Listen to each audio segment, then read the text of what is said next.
इस वीडियो में हम एसडीएलसी के कुछ सालों के पास क्वेश्चन जो एग्जाम में आते हैं वो स्पेसिफिकली डिस्कस करेंगे। पुराने वीडियोस अगर आपने देखे, मैं बोलते आ रहा हूँ उसमें कि एसडीएलसी एक ऐसा चैप्टर है जिसमें केस बेस्ड बन के आते हैं।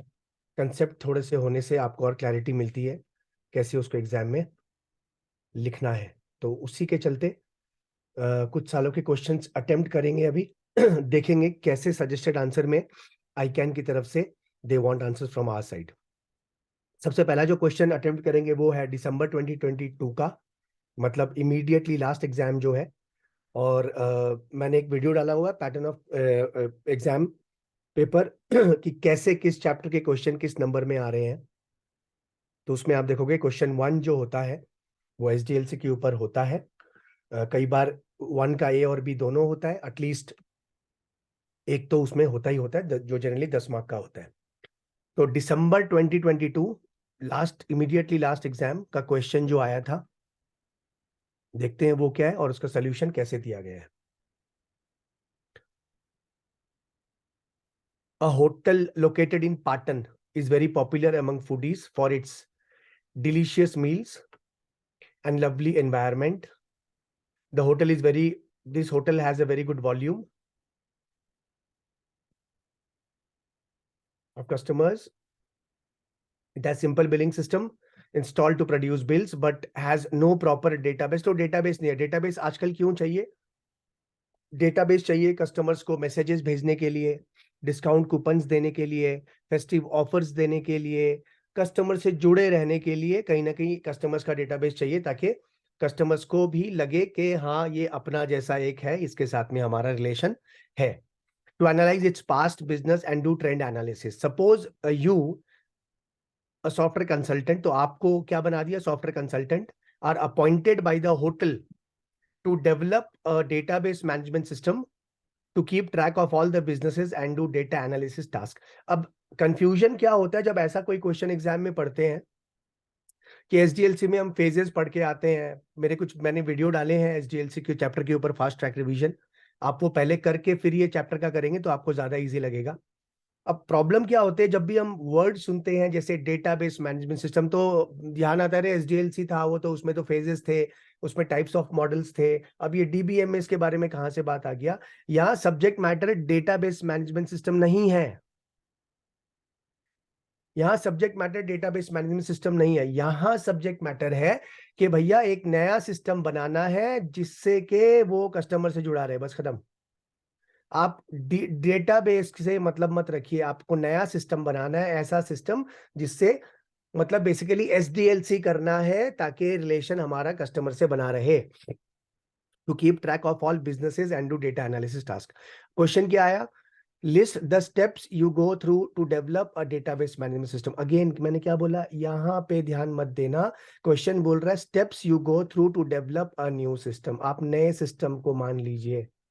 मैं जब एसडीएलसी पढ़ा रहा था मैंने बोला system includes a website, a new application. तो सिर्फ डेटाबेस को मेंटेन करने के लिए भी आप कोई एप्लीकेशन बनाएंगे, वो भी एसडीएलसी ही माना जाएगा।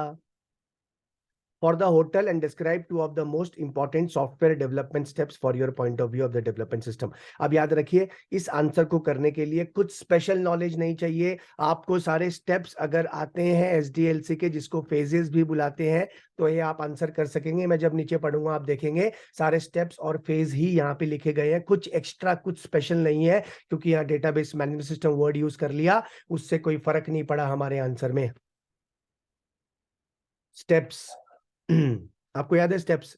इन्वेस्टिगेशन, मैं जब वहां पढ़ा रहा था याद रखिए इन्वेस्टिगेशन से शुरू होता है। अब किताबों में देखते हैं हम जब पढ़ते हैं प्रिलिमिनरी इन्वेस्टिगेशन, लेकिन कई एक्सपर्ट इसको स्टेज ही नहीं मानते हैं फर्स्ट, क्योंकि यहां से हमें गो और नो गो डिसीजन, मतलब इन्वेस्टिगेशन करके फिजिबिलिटी स्टडी होती है, फिजिबिलिटी स्टडी करके हमें ये पता चलता है कि हमें आगे जाना है या नहीं जाना है, मतलब whether we should develop our own system और we can go and buy it. तो हो सकता है यहीं पर ही सारा खत्म हो जाए। तो स्टेजेस को बोले तो आप देखेंगे रिक्वायरमेंट एनालिसिस ही कहीं ना कहीं फर्स्ट स्टेज होता है, और ओवरऑल इंप्लीमेंट कर देना अल्टीमेट स्टेज होता है। उसके बाद दो और स्टेप्स होते हैं, एक मान लीजिए मेंटेनेंस जो कि चलते रहता है कोई भी एप्लीकेशन का, वही यहाँ पे लिखा हुआ, कुछ अलग नहीं है। अगर आपने ये चैप्टर पढ़ा है, मेरे फास्ट ट्रैक रिवीजन कोर्स भी कर रखे हैं, तो भी मैंने पूरा एक्सप्लेन किया है उसमें। आपने वो बस ये लिख देना है कि क्या क्या स्टेप फॉलो करना पड़ेगा एक डीबीएमएस बनाने के लिए। कुछ एक्स्ट्रा डेटाबेस को लेके नहीं लिखना है। Steps to be taken to develop a database management system, study the existing billing system. क्यों? अरे भैया, रिक्वायरमेंट तो यहीं से आएगी आपकी। याद है, कोई भी नए सिस्टम करने के लिए हमने एक अलग से क्वेश्चन करा रखा हूं मैं आपको कि how to analyze the present system. तो अभी के बिलिंग सिस्टम में क्या प्रॉब्लम है? क्या बिल करते वक्त आप कस्टमर का नंबर लेते हैं, उसका एड्रेस लेते हैं? आज हम कोई भी दुकान में जाते हैं, कहीं सामान खरीदने, आप कोई भी स्टोर में जाते हैं, फूड का काउंटर में, दुकानों में भी बिल से पहले आपका नंबर मांगता है वो। Ultimately they want to maintain a relationship with you, sending you gift vouchers, sending you messages. दूसरा देखिए, रिक्वायरमेंट एनालिसिस का फेज आ गया यहाँ पे। Requirement analysis, collect requirement from the manager of the hotel. Hotel की बात हो रही है यहाँ पे। तो आपको क्या चाहिए ये बताइए। याद है, बैठेंगे यूजर के साथ में, मैनेजमेंट के साथ, पूछेंगे बताइए आपको क्या चाहिए। what they want to analyze, what information they want, what business process are run in the hotel, input and output of the business process। Basically ये पूरे सिस्टम को समझने की बात हो रही है। एनालाइज कर रहे हैं प्रेजेंट सिस्टम को, एनालाइज कर रहे हैं आप कैसे होटल चलाते हैं, बताइए आपको क्या चाहिए, इनपुट कहाँ से आता है, डेटा एंट्री कैसे होता है, आउटपुट कौन यूज करता है। अब रिक्वायरमेंट एनालिसिस के बाद फेज था हमारा डिजाइन फेज। एकदम सेम स्टेप है यहाँ पे लिखा हुआ, कुछ अलग नहीं करना है। बस केस का जो क्वेश्चन है होटल, उसके साथ उसको जोड़ देना है। तो पहला फेज था रिक्वायरमेंट मांगिए, पूछिए क्या चाहिए। उसके बाद उस रिक्वायरमेंट को डिजाइन करते हैं। डिजाइन करने के लिए मैंने बताया data flow diagram, flow chart, ये सब चीजों का इस्तेमाल करते हैं। कहां से इनपुट होगा, कहां से आउटपुट निकलेगा। Conceptual design of the software system will be developed on the basis of the collected requirement. Requirement के हिसाब से डिजाइन बनेगी on paper. Wire frames of user, wire frame मतलब बेसिकली उसको क्या चाहिए, क्या क्या चीजें चाहिए, मतलब जो उसकी रिक्वायरमेंट है वो पेपर में पुट करना will be developed. Those wire frames will be communicated with the user of the hotel, different modules will be developed. अब देखिए, ये अगर मैं बोलूं, थोड़ा ध्यान से सुन रहे मेरी बात को। पहला क्वेश्चन है रिक्वायरमेंट एनालिसिस, दूसरा पॉइंट है डिजाइन, दूसरा फेज डिजाइन ही था, तीसरा फेज है डेवलप करना, तीसरा फेज छोटा लिख दिया यहाँ पे, different modules will be developed. आप कोई भी एक मेथड लीजिए, यहाँ पे मेथड तो पूछा नहीं, यहाँ पे स्टेप पूछा, याद रखिएगा, कंफ्यूज मत होना। अगर मेथड पूछता तो हम बताते प्रोटोटाइपिंग यूज करना, अजाइल यूज करना, आरएडी यूज करना है, कौन सा यूज करना है। यहाँ पे पूछा गया है कि स्टेप, फेजेस वाला क्वेश्चन है ये, तो different modules will be developed. तीसरा, चौथा क्या था, डेवलप करने के बाद में आप टेस्ट करते हैं उसको, फोर्थ पॉइंट ये आ गया। तो पहला फेज था रिक्वायरमेंट एनालिसिस, दूसरा फेज डिजाइन। जो लोग डायरेक्ट इसको पढ़ रहे हैं बिना चैप्टर पढ़े, आपको समझ में कम आएगा, मैं रिक्वेस्ट करूंगा आपसे, फास्ट ट्रैक रिवीजन वीडियोस है वो आप पहले अच्छे से देख लें, उसके बाद ये पढ़ेंगे, बहुत सिंपल लगेगा। और जिन्होंने मेरी क्लास कर रखी है, डिटेल्ड कोर्स कर रखा है, वो तो डायरेक्ट ये भी करेंगे तो भी हो जाएगा। तीसरा फेज होता है डेवलप और एक्वायर करते हैं हम सिस्टम, मतलब यहाँ प्रोग्रामिंग होती है। डेवलपमेंट होने के बाद चौथा फेज होता है टेस्टिंग का फेज होता है, और टेस्टिंग होने के बाद में इम्प्लीमेंटेशन होता है। तो वही तो लिखा हुआ है, क्या अलग है? मेरे को पूछते हैं सर ये क्या क्वेश्चन आगे समझ में नहीं आया। अरे भैया, तुम कंसेप्ट समझ के जाओगे। क्वेश्चन 1 और 2 मैं बार बार बोलता हूँ, आपका क्वेश्चन पेपर में केस बेस्ड बन के क्वेश्चन आते हैं, क्वेश्चन 1 और 2। कंसेप्ट क्लियर नहीं है तो नहीं लिख पाओगे, गड़बड़ लिख के आओगे, मार्क्स गए आपके। कोई चॉइस भी नहीं होती है आपके आई कैन में सब्जेक्ट्स में, तो गड़बड़ मत कर देना ध्यान से। तो सारे स्टेप्स यहाँ पे लिख दिए। क्वेश्चन यही था, क्वेश्चन क्या था फिर से बोल रहा हूँ, लिस्ट द स्टेप्स। कुछ नया नहीं है, एचडीएलसी के सारे स्टेप्स लिख देने हैं इसके अंदर। इन्वेस्टिगेशन की बात नहीं होगी, क्योंकि ये लोग इन्वेस्टिगेशन करके ही बोल रहे हैं कि हम डेटाबेस बनाना चाहते हैं। तो स्टेज 1 इज रिक्वायरमेंट एनालिसिस, और दूसरा कहता है 2 of the most important software development steps. अब इतने सारे स्टेप्स हैं, स्टेप्स बोले तो वापस से requirement analysis, design, development, testing, implementation. तो अब आपको बोला जाए कि सबसे इंपॉर्टेंट स्टेज कौन सा आएगा, तो याद रखिएगा सारे स्टेज इंपॉर्टेंट है, ऐसे बोले तो सारे स्टेज इंपॉर्टेंट है। कोई स्टेज में गड़बड़ होने से ओवरऑल सॉफ्टवेयर फेलियर हो सकता है। लेकिन कोई पूछे कि इनमें से सबसे इंपॉर्टेंट क्या है, तो सबसे इंपॉर्टेंट होगा रिक्वायरमेंट को गैदर करना। क्योंकि रिक्वायरमेंट अगर गलत हो गई, आप अपने टेलर को अपने कपड़े का नाप गलत दे देंगे, तो कपड़ा जो आउटपुट होगा, एंड प्रोडक्ट, वो भी गलत होगा। इसलिए रिक्वायरमेंट एनालिसिस मतलब रिक्वायरमेंट का कलेक्शन, जो कि हमारा स्टेज है रिक्वायरमेंट एनालिसिस, और दूसरा टेस्टिंग, ये दो सबसे इंपॉर्टेंट स्टेज माने जाते हैं फिर से बोल रहा हूँ, सारे स्टेज इंपॉर्टेंट है, लेकिन एग्जाम पॉइंट ऑफ व्यू से क्वेश्चन आए तो ये सबसे ज्यादा क्रिटिकल स्टेज होते हैं। कैसे? अगर रिक्वायरमेंट ही गलत आ गई तो आपका आउटपुट जो अल्टीमेट फाइनल प्रोडक्ट होगा वो गलत बनेगा। टेस्टिंग ही ठीक से नहीं किया तो उसमें सिक्योरिटी वगैरह में ग्लिच आ जाएगा, और ऐसा प्रोडक्ट जिसमें सिक्योरिटी वगैरह नहीं हो, कोई भी ऑर्गेनाइजेशन, कोई भी एंटिटी उसको यूज नहीं करना चाहेगी। It will be as bad as ये प्रोडक्ट है ही नहीं आपके पास। तो दो सबसे इंपॉर्टेंट स्टेज, कोई भी क्वेश्चन बनेगा केस का ना, आंसर सेम रहेगा, याद रखिएगा। अगर इंपॉर्टेंट स्टेज पूछेगा तो कोई भी सिस्टम डेवलप करने बोल दे, एसडीएलसी पूरा करने बोल दे, सॉफ्टवेयर करने बोल दे, पेमेंट सिस्टम करने बोल दे, सिस्टम डेवलपमेंट के ऊपर डेटाबेस मैनेजमेंट सिस्टम डेवलप करने के लिए बोल दे, कोई फर्क नहीं पड़ेगा, आंसर आपका सारा स्टेप ही रहेगा, कोई गड़बड़ नहीं है उसमें। Requirement gathering is a fundamental part of any software development project. These are like user wants to do X. तो यूजर को क्या चाहिए? X तो हमें X बना के देना है, यूजर को Y तो Y बना के देना है। यहाँ यूजर की भी जिम्मेदारी बनती है, उसको जो सच में चाहिए, जो रियल प्रॉब्लम, जो रियल रिक्वायरमेंट्स है, रियल प्रॉब्लम्स है, वो उसकी चर्चा करे।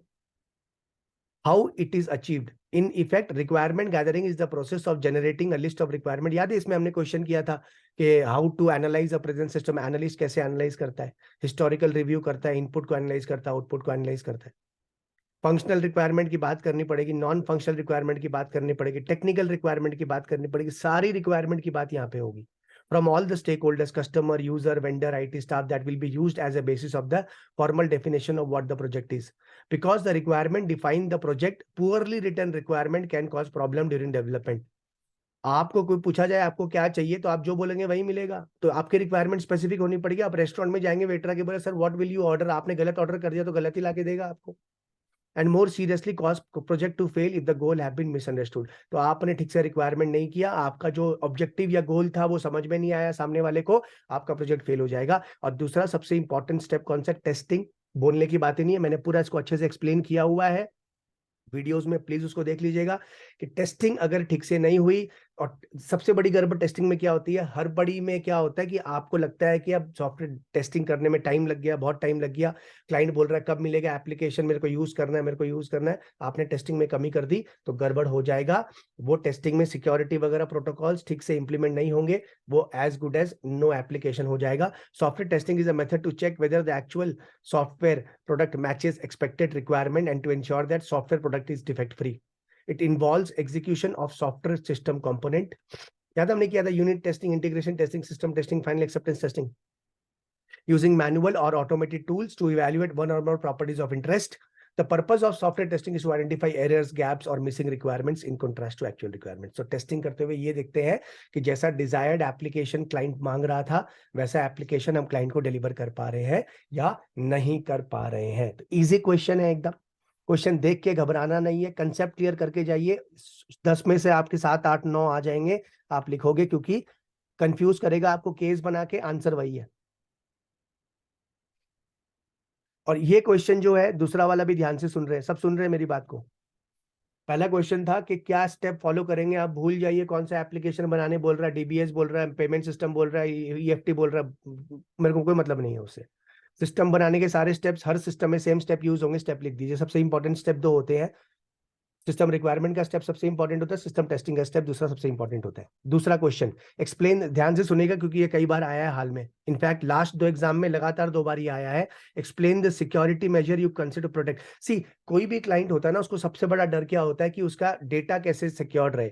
मेरा भी ऐप है अल्फा सी, हमें भी ये चिंता थी कि वो डाउनलोड नहीं हो जाए, कल ना कोई बदमाशी उसको डाउनलोड नहीं कर दे। तो हम ट्राई कर रहे हैं ये अपने जो हमारा जो वेंडर है उसको बोल के कि सारे सिक्योरिटी जितना हो सके आप लगा के दीजिए। तो क्लाइंट के लिए सिक्योरिटी इंपॉर्टेंट है, तो क्या क्या सिक्योरिटी मेजर आप करेंगे जिससे होटल वाले का डेटा सिक्योर्ड रहेगा? Again easy answer, data security का कोई भी पर भी क्वेश्चन आता है आपका आंसर बराबर यही रहेगा।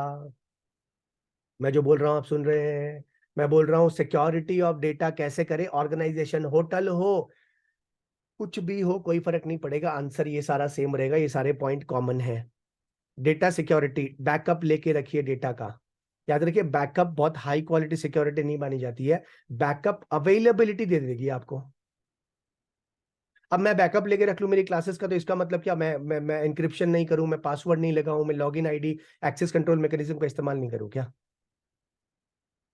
Backup is not a full proof. याद रखिए, कोई एक कंपोनेंट आप सिक्योरिटी के लिए नहीं यूज करते हैं, बहुत सारे कंपोनेंट यूज करने पड़ते हैं, उसमें से एक बैकअप भी है। तो आपको लगता है कि आपकी अवेलेबिलिटी चाहिए, कल ना कुछ प्रॉब्लम हो गया, डेटा करप्ट हो गया, तो आप तुरंत बैकअप से वापस से लेके आ जाइए और क्लास चालू कर लीजिए, क्या दिक्कत है? मैं क्लास का अगर एग्जांपल दूं तो होटल वाला भी अपने डेटाबेस का सारा कस्टमर का बैकअप लेके रखेगा। अब आप बोलेंगे बैकअप की जरूरत क्यों है, ऐसा क्या है सिक्योरिटी में बैकअप? अरे भैया, कस्टमर का डेटा इंपॉर्टेंट होता है, उन लोग ऑनलाइन पेमेंट वगैरह करते हैं, तो ये सब चीज ढंग से सिक्योरिटी रखनी पड़ेगी। अगर हैक हो गया तब उसका पेमेंट डेटा भी रिवील हो सकता है पब्लिक में।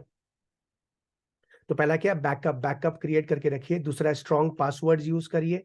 कस्टमर को आप एक्सेस दे रहे हैं, आप अपना सिस्टम जो मेंटेन कर रहे हैं उसमें आप आईडी पासवर्ड यूज करिए, स्ट्रॉन्ग आईडी पासवर्ड यूज करिए, पासवर्ड स्ट्रॉन्ग यूज करिए।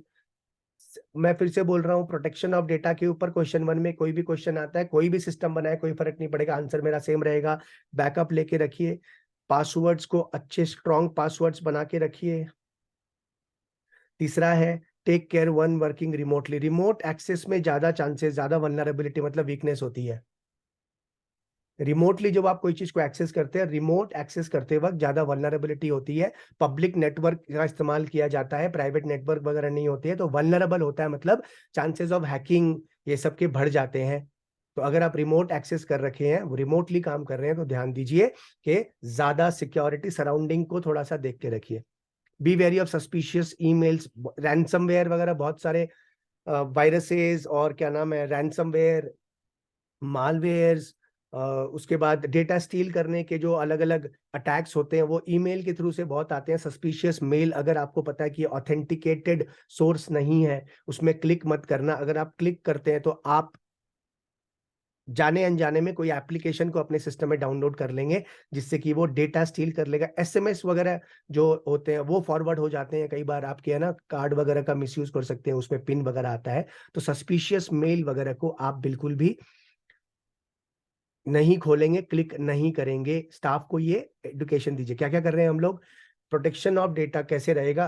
कोई भी सिस्टम डेवलपमेंट के ऊपर क्वेश्चन आए, आंसर यही रहेगा, बैकअप करके रखिए, स्ट्रॉन्ग पासवर्ड्स यूज करिए। रिमोटली काम कर रहे हैं तो ध्यान दीजिए सराउंडिंग्स पे। सस्पिशियस मेल, स्टाफ लोग को बोलिए हर कोई मेल को क्लिक करके खोलना नहीं है सिस्टम में। इंस्टॉल एंटीवायरस, बहुत ही बेसिक सा एक अच्छा एंटीवायरस, मालवेयर प्रोटेक्शन, फायरवॉल जैसा कुछ आप यूज कर सकते हैं सिस्टम में, ताकि इंटरनेट यूज करते वक्त वायरस एक बहुत रियल है, वायरस रियलिटी है, एक अच्छा एंटीवायरस आपको बचा के रखेगा। डोंट लीव पेपर और लैपटॉप अनअटेंडेड।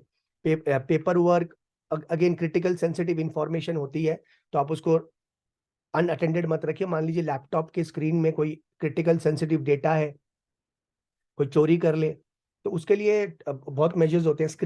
स्क्रीन सेवर्स आप यूज कर सकते हैं, 15 सेकंड 20 सेकंड आप यूज नहीं कर रहे तो स्क्रीन सेवर आ जाएगा, फिर क्लिक करेंगे तो वो पासवर्ड मांगेगा। तो बेसिकली अनअटेंडेड मत छोड़िए। अनअटेंडेड छोड़ना है तो उसमें इनकॉर्पोरेट कर लीजिए स्क्रीन सेवर जैसा कुछ, टाइम आउट कर लीजिए कि 30 सेकंड तक वो एप्लीकेशन यूज नहीं हो रहा है, तो अपने आप टाइम आउट हो जाएगा, जो हमारे साथ बैंकिंग एप्लीकेशन में होता है। वाईफाई सिक्योर करिए। वाईफाई जिसे मैं हमेशा बोलता हूँ, एज ए सिस्टम्स ऑडिटर मेरे साथ कई बार पूछते हैं, सर ये पब्लिक नेटवर्क, पब्लिक वाईफाई हम एयरपोर्ट में यूज करते हैं, होटल्स में यूज करते हैं, आजकल तो हर जगह फ्री वाईफाई है, कैफे में बैठ के भी चाय पियेंगे, कॉफी पियेंगे तो वाईफाई बोलते हैं ले लीजिए। तो वो सिक्योर है क्या? सिक्योर नहीं होता है। पब्लिक नेटवर्क कभी भी सिक्योर नहीं होता। मान लीजिए आप मेरे घर में आते हैं और मेरा वाईफाई बोलते हैं, सर वाईफाई पासवर्ड दीजिए, मेरे को वाईफाई करना है। आप वाईफाई ले लीजिए मेरे से, मैं चेक कर सकता हूँ आपके फोन में क्या है क्या नहीं है। आप मेरे नेटवर्क से जुड़े हुए हैं, वो एक एक्स्ट्रा डिवाइस है, मैं चेक कर सकता हूं। तो पब्लिक वाईफाई यूज कर लीजिए, लेकिन उसमें specifically banking, payments, payment portals वगैरह खोलना नहीं चाहिए। और बाकी सोशल मीडिया करना आप कर लीजिए, बट याद रखिए सेफ नहीं होता है। तो वाईफाई वगैरह आप चेक करिए कि सिक्योर्ड है कि नहीं है। Lock your screen when you are away from your desk, मैंने इसका एग्जांपल दे दिया। स्क्रीन सेवर यूज कर लीजिए, टाइम आउट कर लीजिए, लॉक होना चाहिए, ताकि कोई क्लिक करे तो वापस पासवर्ड मांग ले, ताकि डेटा इधर का उधर नहीं हो। Keep on top of who has access to what, basically यहाँ पे आप एक्सेस कंट्रोल की बात कर रहे हैं, एक्सेस कंट्रोल और role based access. Role based access, role based access क्या होता है? कौन जो जो करता है जो काम, उसी को एक्सेस उसका मिलना चाहिए। कैशियर अगर बैंक में है तो उसको कैश का ही डेटा मिलेगा, वो बाकी प्रॉफिट एंड लॉस वगैरह में क्यों जाएगा? आज एक कस्टमर है, मैं जब कोई मान लीजिए फ्लाइट का टिकट बनाता हूँ तो मेरे को उतना ही इन्फॉर्मेशन दिखना चाहिए जिससे मैं टिकट बना सकूं। क्या मैं बुद्धा एयर का प्रॉफिट जान सकता हूँ, कितने एम्प्लॉइज काम करते हैं बुद्धा एयर में, उसके ऐप में जाके चेक कर सकता हूँ? नहीं, क्योंकि मेरे आईडी पासवर्ड से कस्टमर का आईडी पासवर्ड है, मेरे को वही एक्सेस मिलेगा जो मेरे काम का है, जिसको बोलते हैं रोल बेस्ड एक्सेस। जिसका जो रोल है वही एक्सेस करेगा। तो कई सारे पॉइंट्स हैं। Don't keep your data for long then you need it. इसका मतलब क्या हुआ? मतलब सी, एक तो कई बार लॉ की रिक्वायरमेंट भी होती है डेटा रखने की। फॉर एग्जाम्पल लॉ बोल सकता है आपको कि 6 साल, 6 कंप्लीटेड ईयर्स तक का डेटा आपको मेंटेन करना पड़ेगा, आप मेंटेन करिए। लेकिन आपको लगता है उससे पुराना डेटा आप क्यों रख रखे हैं, मिसयूज होगा बेकार में, उसको हटा के डिलीट कर दीजिए। रिडंडेंट डेटा, जो डेटा आपके काम का नहीं है, उसको हटाइए, उससे जगह भी बर्बाद होती है और कहीं ना कहीं मिसयूज हो जाएगा उसका। तो जो डेटा आपके काम का नहीं है, जरूरत नहीं है, लॉ भी देख लीजिए, उसको हटा दीजिए। और लास्ट में एक और बोल रहा है, dispose of all IT equipments and record securely. आप पुराने लैपटॉप को बेच देते हैं, उसमें डेटा हो सकता है, तो आप बोलेंगे सर हम लोग फॉर्मेट करके बेचते हैं पेन ड्राइव को, फोन को। फॉर्मेट करने से भी कुछ नहीं होता है। ये अलग टॉपिक हो गया हमारे सब्जेक्ट से, बट सिंस मैंने फॉरेंसिक कर रखा है, I am a forensic auditor also, तो आपके डेटा, आपके सिस्टम, आपके आपके हार्ड डिस्क हो गया, आपका पेन ड्राइव हो गया, आपका फोन हो गया, आपको लगता है कि आपने फॉर्मेट कर दिया और फिर किसी को दे दिया, बेच दिया, तो बहुत बड़ी बात नहीं है, डेटा उससे भी रिट्रीव किया जा सकता है। तो इसीलिए आपको लगता है कि डेटाबेस को बहुत सिक्योरली मेंटेन करना है, तो डिस्पोज ऑफ करने से पहले ध्यान दे दीजिए कि वो डेटा को परमानेंटली आपने डिलीट कर दिया है। नहीं तो आपने जो प्रोसेस यूज किए डिलीट करने के, डिलीट दबाना या फॉर्मेट कर देना, शिफ्ट डिलीट दबाना, वो सबसे कुछ खास बात नहीं है। अगर चाहे तो डेटा को रिट्रीव कर सकते हैं। तो लास्ट एग्जाम का क्वेश्चन आप देख रहे हैं। क्वेश्चन पढ़ के कंफ्यूजन है, लगता है पता नहीं क्या दे दिया, लेकिन जब मैं अब एक्सप्लेन किया हूं, बहुत ही सिंपल है। जिन्होंने एसडीएलसी चैप्टर किया, सारे स्टेप्स लिखे हुए हैं, स्टेप्स को आंसर के साथ मिला के जोड़ दीजिए। और दूसरा क्वेश्चन जो डेटा प्रोटेक्शन की बात आ रही है, कोई भी केस बना के क्वेश्चन पूछ ले, आंसर यही रहेगा। फिर से फटाफट देखिए क्या है यहाँ पे, आंसर क्या रहेगा। आपका बैकअप लेके रखिए, स्ट्रॉन्ग पासवर्ड यूज करिए, रिमोट एक्सेस है तो सराउंडिंग पे ध्यान दीजिए, ईमेल वगैरह क्लिक मत करिए, ट्रेनिंग देना पड़ेगा आपको। मालवेयर एंटीवायरस वगैरह के लिए एंटीवायरस, वायरस के लिए एंटीवायरस यूज करिए। लैपटॉप को अनअटेंडेड मत छोड़िए, वाईफाई सिक्योर है कि नहीं है वो चेक कर लीजिए। डेस्क से दूर मत जाइए, जाइए तो उसको लॉक हो जाए, ऐसा कुछ करिए। उसमें कौन क्या एक्सेस करेगा, ये क्लियरली रोल्स एंड रिस्पॉन्सिबिलिटीज को डिफाइन करिए। डेटा जो जरूरत नहीं है उसको हटा दीजिए। और लास्ट में लिखा हुआ ओल्ड इक्विपमेंट, आपका पेन ड्राइव हो गया, आपका हार्ड डिस्क हो गया, आपके लैपटॉप हो गए जो पुराने आप बेचेंगे, उसमें भी डेटा रहता है, तो ध्यान दीजिए, सारे प्रोटोकॉल को फॉलो करिए ताकि वो उससे डेटा रिट्रीव नहीं हो सकता है। ये मैंने अभी आपको कराया दिसंबर 22 जो लास्ट पेपर आया था। और मैं जो ओवरऑल पेपर पढ़ा हूँ, लास्ट पेपर टफ था, मैं बोलूंगा लास्ट पेपर था जो ओवरऑल स्टैंडर्ड के मुकाबले बहुत हाई क्वालिटी का पेपर था। मतलब जिन्होंने मेहनत नहीं की है इस सब्जेक्ट में, उनका मेरे को पता नहीं वो कैसा करके आएंगे, बट बहुत high standard paper last exam का था। इसके बाद में हम जा रहे हैं उससे पहले वाले पेपर्स में।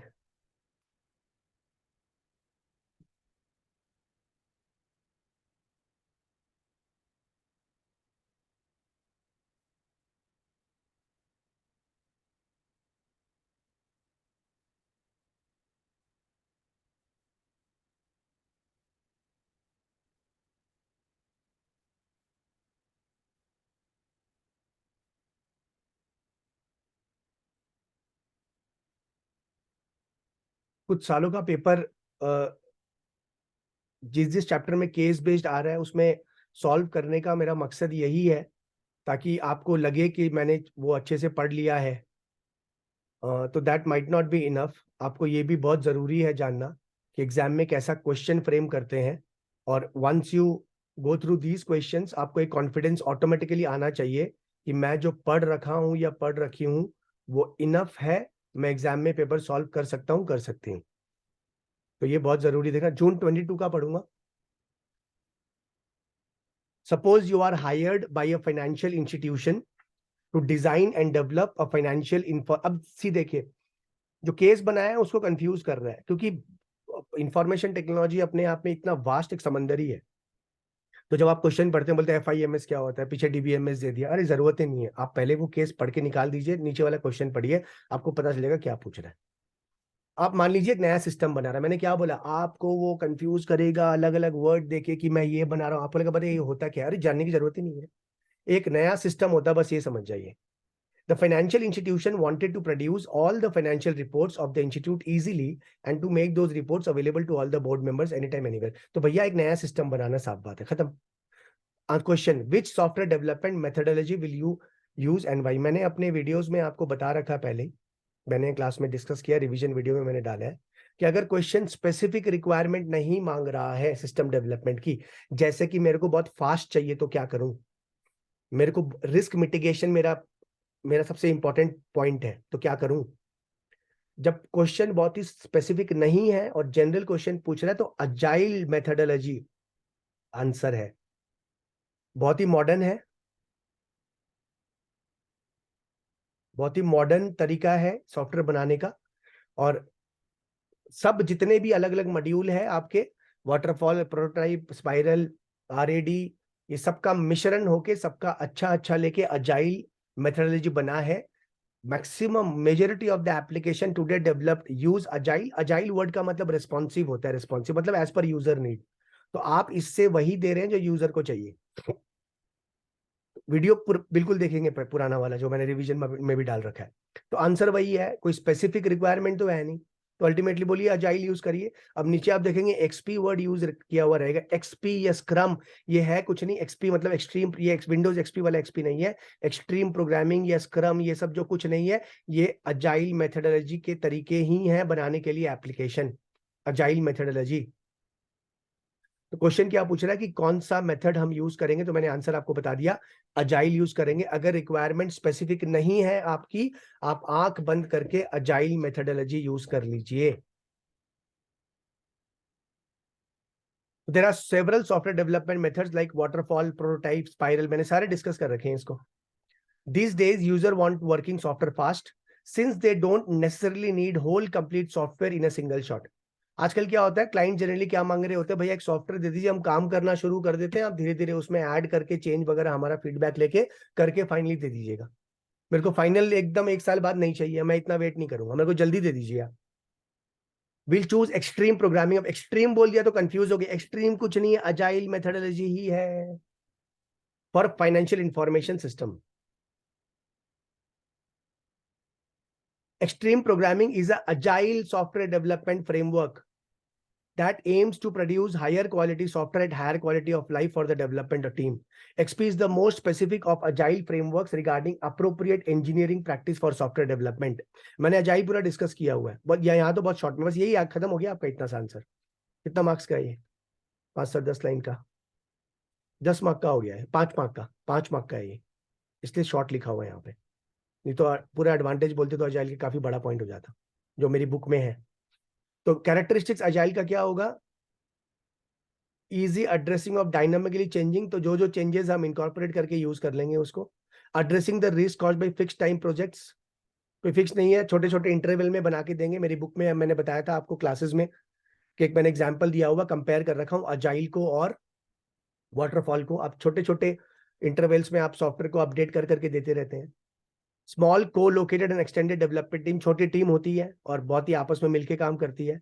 Technology being used should allow for automated units and functional test, तो टेस्टिंग भी हो जाएगी, ऑटोमेटेड यूनिट्स आप यूज कर रहे हैं तो आप और भी इसमें ऐड कर सकते हैं. बट क्वेश्चन जो था स्पेसिफिक रिक्वायरमेंट नहीं बोल रहा था क्लाइंट की, इसलिए इसका आंसर क्या हो गया? Agile methodology. मैंने क्लास में डिस्कस किया हुआ कि अजाइल सबसे अच्छा तरीका होता है डेवलप करने का सिस्टम, अगर स्पेसिफिक कुछ रिक्वायरमेंट क्लाइंट की नहीं हो. अब दूसरा क्वेश्चन देख लीजिए, कॉपी किया हुआ आ गया ये, मतलब दिसंबर और उससे पहले जून का दोनों क्वेश्चन एकदम same. Financial data must be secured. What security measure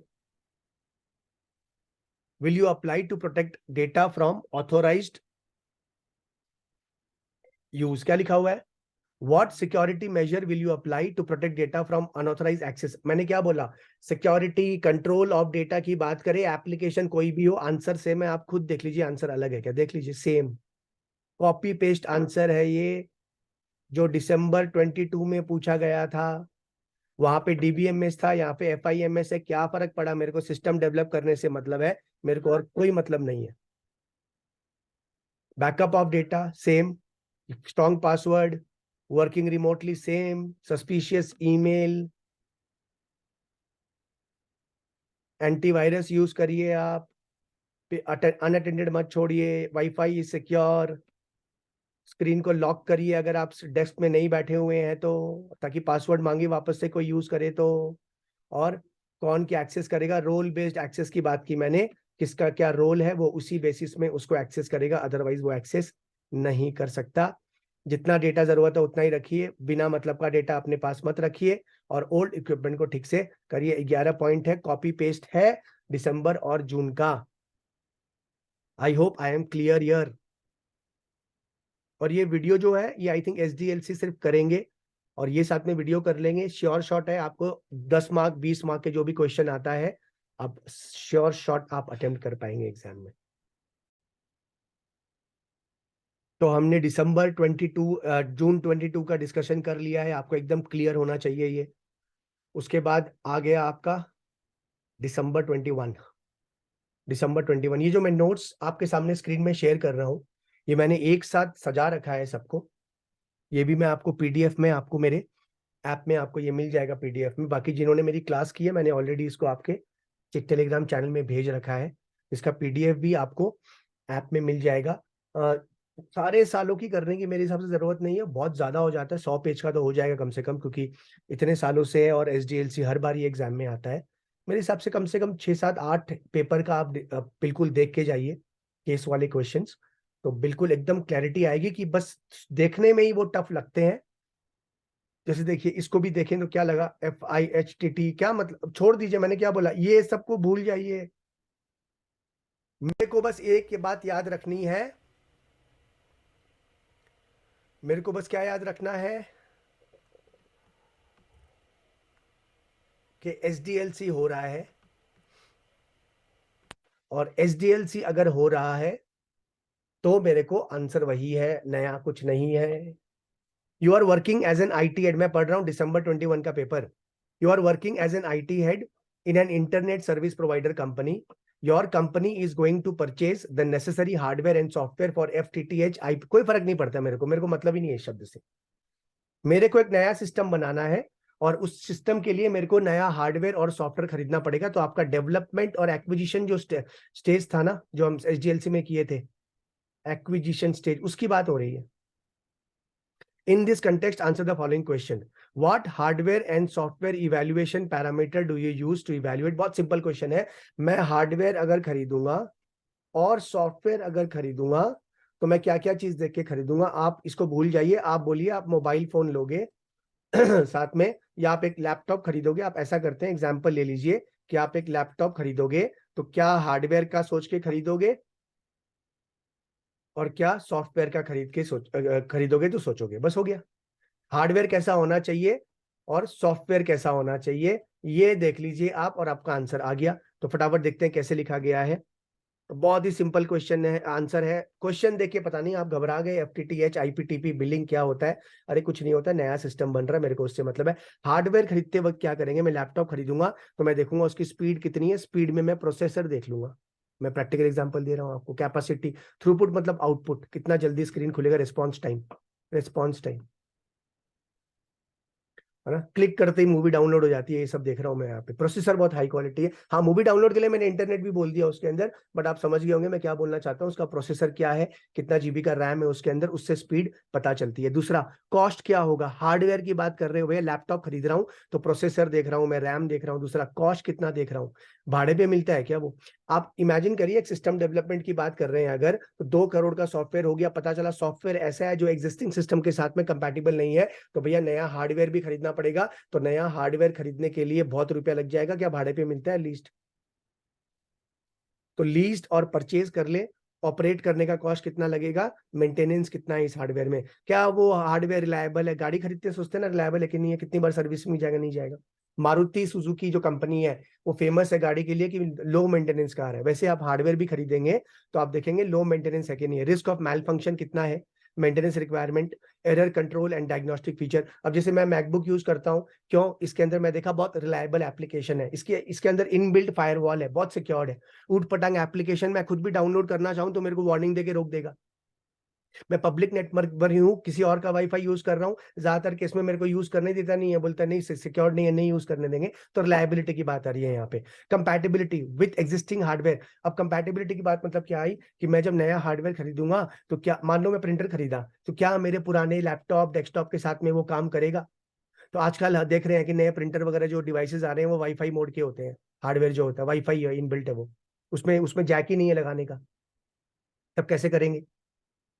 तो कंपैटिबिलिटी की बात हो रही है एग्जिस्टिंग हार्डवेयर सॉफ्टवेयर के साथ में, hardware provided by competing supplier. तो ओवरऑल जो पुराने हार्डवेयर के साथ है, क्या उसके साथ मेरा ये हार्डवेयर काम करेगा? बहुत ही बेसिक सा है। आप इस क्वेश्चन को छोड़ दीजिए एसडीएलसी, आप एक लैपटॉप का एग्जांपल लेके समझिए ना, आप देखेंगे सारे पॉइंट आप लिख पाओगे। परफॉर्मेंस देखूंगा हार्डवेयर में, कॉस्ट देखूंगा, रिलायबिलिटी, कंपैटिबिलिटी, टेक्नोलॉजी देखूंगा। अरे आजकल आप लैपटॉप खरीदो, पुराना लैपटॉप खरीदोगे 2 साल पुराना, आप 3 साल पुराना लैपटॉप बहुत सस्ते में मिलता है, 50% दाम में मिलता है। मोटे मोटे लैपटॉप तो 10-10 हजार में मिलते हैं। मैंने एक ऑफिस पर्पस के लिए लिया था एक लैपटॉप, तो एक बंदे को जानता हूँ, वो इतना मोटा लैपटॉप है, भारी है। मैंने बोला मेरे को कैरी करना ही नहीं है, मेरे को ऑफिस का स्टाफ वहीं पड़ा रहेगा और यूज करेगा। और बेस्ट है, i3 दे दिया मेरे को उसने 15 हजार में। i3 नया लैपटॉप, क्यों? 5 साल 4 साल 6 साल पुराना लैपटॉप है, बिक नहीं रहा है, अब आउटडेटेड हो गया, कौन खरीदेगा? पुराना प्रोडक्ट लाइफ साइकिल हो गया उसका। तो पुराना तो देखते हैं टेक्नोलॉजी क्या है उसके अंदर, कौन सा जनरेशन का है, ये सब आप देख रहे हैं, ऑब्सोलीट तो नहीं हो जाएगा वो। फिर एर्गोनॉमिक्स, बेसिकली ह्यूमन फैक्टर की बात कर रहे हैं यहाँ पे, कि आपका हार्डवेयर, जैसे लैपटॉप जब मैकबुक में नया नया लिया तो बहुत डिफिकल्ट था यूज करना, इसके कीज वगैरह थोड़े डिफरेंट है ना? तो आप देखोगे कि ह्यूमन कैसे यूज करेगा, वो भी एक फैक्टर है कि वो human friendly use. Mobile, blackberry mobile use करते हैं, थोड़ा सा डिफरेंट है उसका इंटरफेस वगैरह, अपना बटन वगैरह, तो यूज करने में थोड़ी दिक्कत होती है। तो बेसिकली यहाँ यूजर फ्रेंडली है कि नहीं है, कनेक्टिविटी, क्या लैन वैन से कनेक्ट कर जाएगा? मान लो मेरे को लैपटॉप लेना है और मेरे को प्रोजेक्टर में क्लास करानी है, तो मैंने टैबलेट जैसा ले लिया, लेकिन उसमें देख रहा हूँ जैक ही नहीं है प्रोजेक्टर का तार लगाने के लिए। तो कनेक्टिविटी देखेंगे आप, वैन लैन इंटरनेट कनेक्टिविटी, बैंडविड्थ, ब्रॉडबैंड का तार घुस जाएगा कि नहीं घुसेगा? स्केलेबिलिटी, स्केलेबिलिटी मतलब क्या उसके पावर को, कॉन्फ़िगरेशन को बढ़ाया जा सकता है? क्या उसमें मैं अलग से रैम को और बढ़ा सकता हूं आगे जाके करके?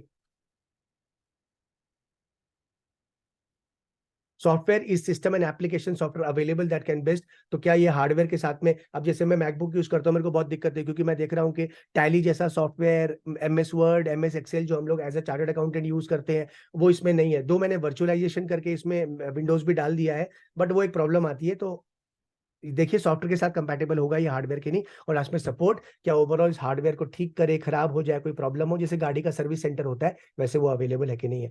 क्वेश्चन देखिए क्या घुमा के केस बना के दे दिया आपको, FTTH IPTV। आंसर क्या है भैया? एक हार्डवेयर खरीदोगे तो क्या सोचोगे, चाहे वो लैपटॉप हो चाहे फोन हो, आप देखोगे ये सारे पैरामीटर ही आप चेक करोगे। सॉफ्टवेयर में क्या देखोगे? अगेन बहुत ही सिंपल सा आंसर है भैया, मैं विंडोज हमेशा प्रीफर करूंगा एप्पल से। दो इसका यूजर एक्सपीरियंस बहुत हाई क्वालिटी है, बट ये उतना यूजर फ्रेंडली नहीं है। एक्सपीरियंस बहुत अच्छा, मतलब आप चलाओगे ना इसको, बड़ा मजा आएगा चला के, बट कहीं ना कहीं कंपैटिबिलिटी विद अदर एप्लीकेशंस वगैरह में बहुत दिक्कत है इसमें। तो बग फ्री होना चाहिए सॉफ्टवेयर, ग्लिच नहीं होना चाहिए, एफिशिएंट होना चाहिए, फास्ट होना चाहिए, फ्लेक्सिबल होना चाहिए, चेंज कर ले मॉडिफाई कर ले, सिक्योर्ड होना चाहिए मेरा एप्लीकेशन, कनेक्टिविटी वेब एनेबल्ड हो जाए एप्लीकेशन। जैसे मैं जूम की बात कर रहा हूँ तो ये वेब एनेबल्ड है, मैं ऑनलाइन जाके कुछ शेयर कर सकता हूँ, मैं वीडियो चला सकता हूँ, मैं ऑडियो चला सकता हूँ। लैंग्वेज, कौन सा लैंग्वेज में यूज किया गया हो, यूजर फ्रेंडली हो, डॉक्यूमेंट वेल डॉक्यूमेंटेड हो, मतलब यूजर मैनुअल हो, पता चले कैसे यूज करना है इसको। हार्डवेयर के साथ कंपैटिबल हो, वो यूज किया जा सके। अदर फैक्टर में आ गया ओवरऑल, ये सारे पॉइंट वही आ गया, हार्डवेयर वाले उसमें फर्क नहीं है। Performance, cost, reliability, availability, compatible, modularity, technology, ergonomics, user friendly होना चाहिए, स्केलेबल, जरूरत है तो बढ़ा सकूं कम कर सकूं, सपोर्ट, कैरेक्टरिस्टिक एक्सेट्रा। तो बिल्कुल इजी आंसर है। क्वेश्चन जो पूछा मेरे को कोई मतलब नहीं है, मेरे को ये मतलब है कि मैं हार्डवेयर और सॉफ्टवेयर नया खरीदूंगा, नया सिस्टम बना रहा हूं, तो मैं क्या देख के खरीदूंगा, जनरल आंसर है। क्वेश्चन में मत कंफ्यूज होइएगा, एग्जाम के क्वेश्चन से कंफ्यूज मत होना। इसी का दूसरा क्वेश्चन क्या पूछा गया? अब देखिए 20 मार्क का क्वेश्चन हो गया, 20 का 15-18 आ सकता है आपका। पहला question hardware 5 mark, software evaluation 5 mark 10 mark. और दूसरा after selecting the solution what various activities would you carry before go live. Live जाने से पहले आप क्या करेंगे भैया? सबसे इंपॉर्टेंट टेस्टिंग करेंगे। लाइव जाने का मतलब आप क्या समझ रहे हैं? यहाँ पे इंप्लीमेंटेशन की बात हो रही है, कंफ्यूज मत होना, वर्ड चेंज किया गया है, SDLC SDLC ही है। आपका सॉफ्टवेयर, आपने नया बिलिंग सिस्टम बनाया ना, यहाँ पे पहला क्वेश्चन पूछा हार्डवेयर सॉफ्टवेयर के लिए क्या करेंगे, मैं ये देखूंगा उसमें होना चाहिए। दूसरा क्वेश्चन बोला भैया सब कुछ हो चुका है, अब लाइव जाना है, लाइव। अब मेरा एप्लीकेशन लाइव गया था, मैंने अल्फा सी ये दे दिया था कि आप यूज करिए। तो भैया टेस्टिंग की है मैंने, मैं स्टूडेंट बन के दूसरे फोन से लॉगिन करके देखा, पेमेंट करके देखा, क्लास डाउनलोड करने की ट्राई की, सब कुछ करके देखा। टेस्टिंग करे बिना थोड़ी लाइव दे दूंगा मैं कि आप लोग यूज करिए, फिर मेरे से परेशान हो जाऊंगा मैं, तो इतने क्वेश्चन आएंगे। तो मैं टेस्ट करके देखा हूँ सब कुछ कि कैसे स्टूडेंट लॉगिन करेगा, ईमेल से करेगा, फोन से करेगा, ईमेल करने के बाद फ्री कंटेंट कैसे चेक कर सकता है, वो कैसे देखेगा, वेब से देख सकता है कि नहीं, तो सारी चीजें यहाँ पर भी होगी। इजी, एकदम इजी क्वेश्चन है, ज्यादा बड़ा भी नहीं है ये वाला पार्ट। सबसे पहले देखिए टेस्टिंग करेंगे, गो लाइव मतलब इंप्लीमेंट करना, मतलब यूज करने से पहले आप क्या करेंगे। गो लाइव मतलब कोई भी एप्लीकेशन आपका बन के तैयार है, बिलिंग सिस्टम बन के तैयार है, नंबर वन आप टेस्टिंग करेंगे। Software testing is a method to check whether, बहुत सिंपल लिखा हुआ है कि वो डिफेक्ट फ्री है कि नहीं है, प्रोडक्ट में कोई गलती तो नहीं है, कोई ग्लिच तो नहीं आ रहा है। आप अलग अलग तरीके से टेस्टिंग करके देखिए, खुद एक नकली बिल करके देखिए, प्रिंट आउट करके देखिए, देखिए बिल को कैसे ले रहा है, कस्टमर को एसएमएस जा रहा है कि नहीं जा रहा है, ईमेल में कस्टमर को चला गया, सब कुछ देख लीजिए उसमें। टेस्टिंग का पर्पस क्या है कि उसमें कोई बग्स या एरर तो नहीं आ रहा है। मेरा ऐप के साथ भी यही हुआ, कोई एरर नहीं, कई बार मेरे को मैसेज आए सर हम ये नहीं कर पा रहे हैं, हम वो नहीं, मैं देखा मैं वेब में साथ साथ एक्सेस नहीं कर पा रहा हूँ। तो सब चीज करके ही तो दिया है आपको यूज करने के लिए। तो बग्स और error, reliability, security, performance.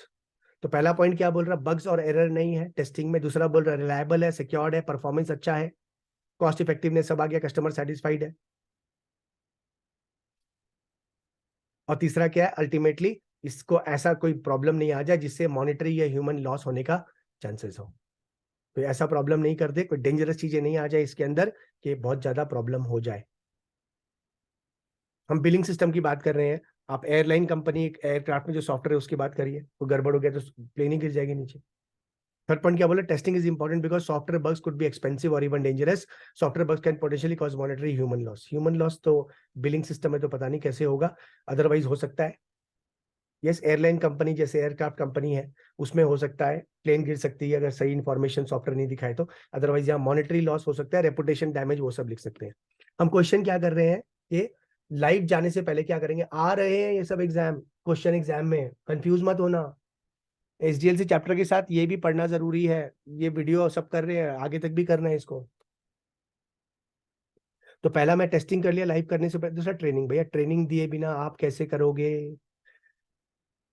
Training. आप यूजर को, जो अकाउंटेंट होगा, जो एप्लीकेशन होगा उसको अब मेरा अल्फा सी ये ऐप है, मेरा वेंडर ने पूरा ट्रेनिंग दिया है मेरे को, सर ऐसे करिए, वहां जाइए, ऐसे करिए, ये चेक करिए, वो चेक करिए, पेमेंट ये है, यहाँ ये है।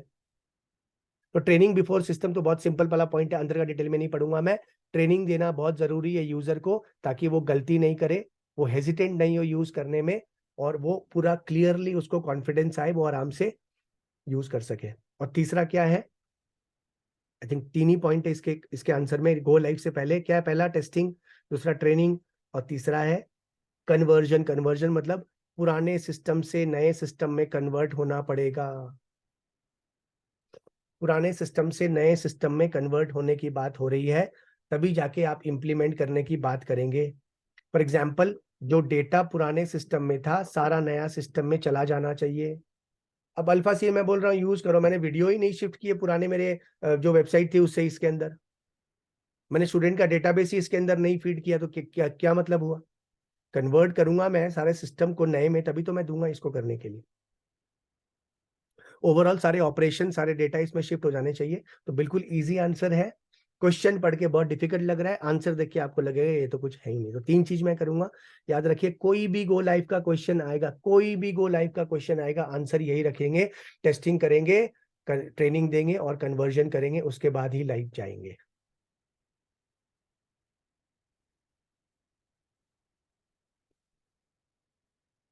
जून 21। क्वेश्चन टू आपका जनरली ईआरपी ई कॉमर्स के ऊपर रहता है। ई कॉमर्स ईआरपी, याद रखिए ईआरपी भी एक सिस्टम एसडीएलसी ही है, कुछ अलग नहीं है। आज नया सिस्टम जब डेवलप करते हैं, ज्यादातर ऑर्गेनाइजेशन जो करेगी, बिजनेस ऑर्गेनाइजेशन, वो ईआरपी एसएपी ही करती है। अगर ईआरपी के ऊपर स्पेसिफिक क्वेश्चन आते हैं, ईआरपी का बेनिफिट क्या है, ईआरपी के चैलेंजेस क्या है, ईआरपी का डिसएडवांटेज क्या है, ईआरपी के स्टेप्स क्या है, तब जाके आप बोलिएगा ईआरपी चैप्टर से क्वेश्चन है, नहीं तो वो सारे एसडीएलसी के ही माने जाएंगे। कई बार कंफ्यूज करने के लिए दोनों चैप्टर को मर्ज भी कर देते हैं, ईआरपी और एसडीएलसी दोनों मर्ज ही तो है, एक ही तो है। मैं क्या बोल रहा हूँ, नया सिस्टम डेवलप कोई ऑर्गेनाइजेशन करेगी आज के दिन में, टैली टैली थोड़ी है, टैली तो बाजार में मिलता है। कोई एसएपी जैसा ही तो कस्टमाइजेबल एप्लीकेशन इंप्लीमेंट करेगी। तो कंफ्यूज मत होना, पढ़ रहा हूँ देखो, जून 21 में आ गए हम लोग। ABC company has branches in 77 districts. The company has around 3,000 staff. Company using different software solution like payroll system. याद रखिए, the moment question आता है 76 district, आप समझ जाना ERP पूछ रहा है, SAP, क्योंकि ऐसा एप्लीकेशन चाहिए जो सारा डेटा को कंसोलिडेट करके एक जगह प्रेजेंट कर सके। सबसे बड़ी problem multinational companies, multi location companies में ये होती है कि उनको एक जगह सिस्टम में सब कुछ चाहिए। तो कंपनी के पास 3,000 स्टाफ है। Company using different software solutions like payroll system, inventory system. ERP में खासियत क्या है, जो चैप्टर मेरा पढ़ चुके हैं, कि वो सबको इंटीग्रेट करता है, सबको इंटीग्रेट करके एक साथ कर देता है। एक ही सिस्टम में पेरोल, अकाउंटिंग, एचआर, है ना, सब कुछ, सेल्स, मार्केटिंग, सब कुछ एक जगह आ जाएगा। अगर आप ईआरपी जैसा सॉफ्टवेयर यूज नहीं करते हैं तो आप हर अलग अलग टाइप के फंक्शंस के लिए अलग अलग एप्लीकेशन यूज करते हैं। पेरोल के लिए अलग कर रहे हैं, अकाउंटिंग के लिए टैली कर रहे हैं, इन्वेंट्री के लिए अलग कर रहे हैं, एचआर सिस्टम, फाइनेंस सब कर रहा है। The solutions are using various heterogeneous hardware, database, सब कुछ अलग अलग है, सब कुछ अलग अलग यूज हो रहा है भैया, एक चीज कुछ नहीं, कॉमन चीज नहीं। Company is facing difficulty in maintaining different systems and getting, तो भैया ईआरपी सोल्यूशन है। मल्टी लोकेशन का बात आते ही ईआरपी का दिमाग में लेके आ जाना। अब उसके बाद क्वेश्चन पढ़ना, एसडीएलसी के ऊपर पूछा है या ईआरपी के ऊपर पूछा है। ईआरपी के ऊपर पूछा, उसके लिए आपको ईआरपी चैप्टर पढ़ना पड़ेगा। एसडीएलसी के ऊपर पूछा है तो एसडीएलसी वाला जो हम पढ़ चुके हैं, सारा काम यहाँ पे आ जाएगा। मैं ईआरपी वाला जो चैप्टर है, ईआरपी और ई कॉमर्स के ऊपर क्वेश्चन 2 आता है, उसका भी मैं पास्ट क्वेश्चंस को भी डिस्कस करूंगा, और साथ में रिवीजन क्लास के अंदर फास्ट ट्रैक वीडियो भी डालूंगा, वो भी देखना है। In order to resolve such problem what solution do you suggest. Why तो मार्क्स बांट दिया, 1 2 4 3। What solution do you suggest, solution भैया ईआरपी है, देख लेते हैं आंसर वही है ना, ERP, enterprise resource planning, solution वही है। रीजन क्या है, सब कुछ समझ में आएगा मैनेजमेंट को क्या हो रहा है। वंस एक ही सोल्यूशन है, सब कुछ, सारे फंक्शंस एक जगह, सेल्स, मार्केटिंग, परचेज, पेरोल एक जगह आ जाएगा। साइकिल टाइम रिड्यूस होगी, डेटा एक ही बार एंटर करना पड़ेगा, बार बार एंटर नहीं करना पड़ेगा, उससे साइकिल टाइम रिड्यूस हो जाती है आपकी। कॉस्ट कंट्रोल सस्ता पड़ता है, एक बार इंप्लीमेंटेशन कॉस्ट हाई है, ओवरऑल लॉन्ग ड्यूरेशन में सस्ता पड़ता है। ज्योग्राफिकल मैप, सब कुछ एक जगह हो गया, ज्योग्राफिकल बाउंड्रीज को तोड़ के है वो, कि कहीं कुछ भी हो कोई फर्क नहीं पड़ता, यहीं दिख जाएगा। कस्टमर सेटिस्फाइड रहता है और कॉम्पिटिटिव एडवांटेज आपको मिलता है। What will be the challenge and benefits of propose solution, तो चैलेंज और बेनिफिट्स मैं अभी डिस्कस नहीं करूंगा, क्योंकि ईआरपी का चैप्टर है, तो ईआरपी के बेनिफिट्स और ईआरपी का सोल्यूशन हम अलग से जब वीडियो बनाएंगे रिवीजन, हम वहां डिस्कस करेंगे। How do you minimize the resistance, तो ये ईआरपी के ऊपर है।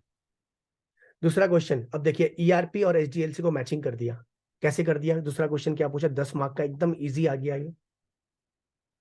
अगेन ऊपर केस पढ़ के पता नहीं क्या कंफ्यूजन है, डिस्ट्रिक्ट और ये है ना, 3,000 स्टाफ, क्या फर्क पड़ता है मेरे को, उस पर ध्यान देने की जरूरत नहीं है, नया सिस्टम डेवलप कर रहे हैं। How do you select the product for the propose solution, which conversion technique याद है, हमने रिवीजन वीडियो में भी दे रखा हूँ, डिटेल में क्लास में भी कराया हूं मैं। कन्वर्जन टेक्निक क्या है, parallel conversion, direct conversion, pilot conversion और ग्रेजुअली, और फेज, 4 टाइप के कन्वर्जन टेक्निक कौन से यूज करेंगे। व्हाट इज प्रॉपर डॉक्यूमेंटेशन का फायदा क्या होता है, बहुत ही सिंपल, 10 के 10 आ सकते हैं इसमें। आंसर बी वाला पढ़ूंगा मैं, ऊपर वाला फिर से बोल रहा हूँ ईआरपी है, तो ईआरपी जब डिस्कस करेंगे तब मैं इसको डिस्कस कर लूंगा।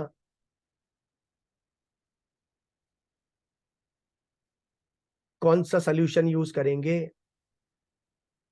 आप, ईआरपी कौन सा करेंगे, जो प्रोडक्ट, ईआरपी का एसएपी याद रखिए, SAP is a company, SAP is also the name of the product. जैसे जेरोक्स कंपनी का नाम है, लेकिन हम उसके डिवाइस को ही जेरोक्स बुलाते हैं, लेकिन जेरोक्स असल में कंपनी है। लेकिन एसएपी के साथ क्या, SAP is the name of the company, SAP is also name of the product. SAP ERP मतलब दोनों अलग अलग चीजें हैं, अलग अलग चीजें, मतलब क्या हुआ कि ईआरपी एक कंसेप्ट है, ERP is a concept, enterprise resource planning, planning the resources of the enterprise in the most optimum the best way. क्या बोल रहा हूं मैं, planning the resources of the enterprise, enterprise resource planning in the best optimum way. SAP एक product है, ERP एक concept है। ERP के बहुत सारे प्रोडक्ट आते हैं, उसमें से एसएपी सबसे पॉपुलर है। फॉर्चून 500 कंपनी जो दुनिया में है, टॉप 500 सारी एसएपी यूज करती है। तो क्या देके प्रोडक्ट लेंगे, रेपुटेशन क्या है उस प्रोडक्ट की, एसएपी की बहुत अच्छी है, इंस्टॉलेशन कितना दे देगा वो मेरे को, ओवरऑल फंक्शनल अवेलेबिलिटी ऑलमोस्ट सारे फंक्शन इसमें इनकॉर्पोरेट कर सकते हैं, कस्टमाइजेबल बिल्कुल कस्टमाइजेबल है, सेल सपोर्ट ईआरपी की टीम जो एसएपी की टीम आपके साथ पूरा सपोर्ट देती है, इन्वेस्टमेंट्स कितना होगा 50 लाख से शुरू कम से कम इंडियन का हो जाएगा, 80-90 लाख रुपए नेपाली, तो आपके 1-1.5 करोड़ रुपए तो आपका कम से कम मिनिमम टू मिनिमम लगना चाहिए इसमें। और इम्प्लीमेंटेशन पार्टनर्स ट्रैक रिकॉर्ड, जो भी पार्टनर इंप्लीमेंट करने सिस्टम को आएगा उसका ट्रैक रिकॉर्ड क्या है, उसकी बिजनेस रेपुटेशन क्या है मार्केट में, तो मैं ये देके प्रोडक्ट को लूंगा। अब conversion strategy exactly copy paste वो आपका आंसर आ गया जो हमने क्लास में डिस्कस किया हुआ है। और चारों में से सबसे बेस्ट कौन सा है, मैं फिर से यहाँ पे चारों को दिखा देता हूँ। 4 टाइप का कन्वर्जन होता है, डायरेक्ट कन्वर्जन होता है, पुराना सिस्टम आउट और नया सिस्टम इन, दूसरा पैरेलल सिस्टम होता है, उसके बाद फेज्ड या उसको ग्रेजुअल भी बुलाते हैं, ये भी होता है धीरे धीरे, चौथा होता है पायलट। पायलट कन्वर्जन कब करेंगे याद है क्या आपको, जब ब्रांचेस की बात हो रही है, जैसे bank, insurance company, multiple units है आपका। डायरेक्ट तो डायरेक्ट उतना अच्छा नहीं माना जाता है क्योंकि बैकअप नहीं होता है, पुराना सिस्टम चला गया, नए सिस्टम में प्रॉब्लम आने से बैकअप नहीं है। तो जब कोई पूछ रहा है कि सबसे बेस्ट तरीका क्या है कन्वर्ट करने का, डायरेक्ट मत बोलना और पायलट मत बोलना, पायलट सबके लिए सूटेबल नहीं है, पायलट कन्वर्जन में बहुत समय लग जाता है क्योंकि एक एक यूनिट को एक एक बार में करना पड़ता है। तो ये दो का आंसर है, फेज अच्छा रहता है। फेज अच्छा क्यों है, क्योंकि ये डायरेक्ट और पैरेलल का मिश्रण है, आप ट्रांजेक्शन वाइज शिफ्ट करते हैं, आपको पता है, मैं डिस्कस कर चुका हूँ पहले वीडियो में। और पैरेलल में महंगा पड़ जाएगा दोनों सिस्टम को, बट ये और ये तो आंसर हो ही नहीं सकता है, पायलट तो नहीं होगा, अगर मल्टीपल यूनिट्स है तभी ये काम आएगा, डायरेक्ट कभी अच्छा नहीं होता है, डायरेक्ट में बहुत प्रॉब्लम आती है। तो पैरेलल या फेज्ड, फेज्ड बोल सकते हैं आप जनरली, एक अच्छा तरीका होता है कन्वर्ट करने का। देखते हैं आंसर में क्या दिया हुआ है। कन्वर्जन एक प्रोसेस है, चारों का नाम दे दिया इन्होंने, डायरेक्ट, पैरेलल, फेज्ड, फेज या ग्रेजुअल और pilot. For ERP implementation answer क्या है, I suggest combination of parallel and phase कर लीजिए आप, मैंने बोला आपको पैरेलल या फेज, डायरेक्ट तो बिल्कुल भी नहीं, और पायलट भी मत करिएगा, पायलट नहीं और डायरेक्ट मत करिएगा, पुराना वाला चला गया और नया, ये दो करिए, दोनों को मिला के कर लीजिए। ERP is a complete system etc. Only parts of a new application for new departments offices। तो आपको समझ में आ रहा है मैं जो ओवरऑल बताना चाह रहा था कि क्वेश्चंस केस बना देते हैं डराने के लिए, डिफिकल्ट वर्ड यूज कर देते हैं, अंदर अंदर का पढ़ लेंगे आप एक बार, बहुत इजी है, कुछ अलग से नहीं लिखा हुआ इसके अंदर। अगर मेरा वीडियो देख रहे एग्जैक्टली वही लिखा हुआ उसके अंदर कि क्या फायदे हैं पैरेलल के और पेस के। उसके बाद एक और क्वेश्चन पूछा गया, डॉक्यूमेंटेशन से क्या फायदा, बहुत फायदा डॉक्यूमेंटेशन से। डॉक्यूमेंटेशन के क्या फायदे हैं, डॉक्यूमेंटेशन के बहुत फायदे हैं, जैसे कम्युनिकेट हुआ डॉक्यूमेंटेशन से, पहला पॉइंट है कम्युनिकेशन अच्छा होता है डॉक्यूमेंटेशन से। तो सबसे मेथड कम्युनिकेशन, डॉक्यूमेंटेशन है एप्लीकेशन, अलग अलग डिपार्टमेंट, अलग अलग लोग आपस में कैसे कम्युनिकेट करेंगे, डॉक्यूमेंटेशन से करते हैं। एप्लीकेशन कैसे काम कर रहा है नहीं कर रहा है। दूसरा, एरर डायग्नोस करने के लिए डॉक्यूमेंटेशन काम आता है, आपका सिस्टम काम नहीं कर रहा है, एप्लीकेशन काम नहीं कर रहा है, मैं मेरे साथ कोई दिक्कत होती है, कुछ प्रॉब्लम, मैं जाके गूगल में टाइप करता हूँ, वहाँ डॉक्यूमेंटेशन है, वहाँ सोल्यूशन दिया गया, मैं पढ़ के एरर को ठीक कर देता हूँ। तो एरर ठीक करने के लिए काम आएगा, पहला कम्युनिकेशन में काम आएगा, दूसरा एरर में काम आएगा। डॉक्यूमेंटेशन मतलब क्या होता है, ऑपरेटिंग प्रोसीजर्स, जिसको जिसको मैनुअल भी बोलते हैं, कैसे सॉफ्टवेयर को का यूज करना है, टीवी खरीदते हैं उसके साथ मैनुअल आता है, वही ऑपरेटिंग प्रोसीजर, कैसे टीवी ऑन होगा, चैनल कैसे सिलेक्ट करें एक्सेट्रा। दूसरा, sample data entry, display screens, कैसे सैंपल डेटा एंटर होगा, स्क्रीन वगैरह सब दिखाएगा आपको, सैंपल फॉर्म्स रहेंगे उसमें, सैंपल की रिपोर्ट्स रहेंगे उसमें। बिल्कुल इजी आंसर है, कंसेप्ट क्लियर कर लीजिए, घबराना मत, क्वेश्चन को देख के ऊट पटांग पूछते हैं, आंसर वही है जो हमने पढ़ा हुआ, कुछ नया नहीं है, और एक टाइप एक जैसे क्वेश्चंस बना रहे हैं इन लोग, देख लें एग्जाम में आप।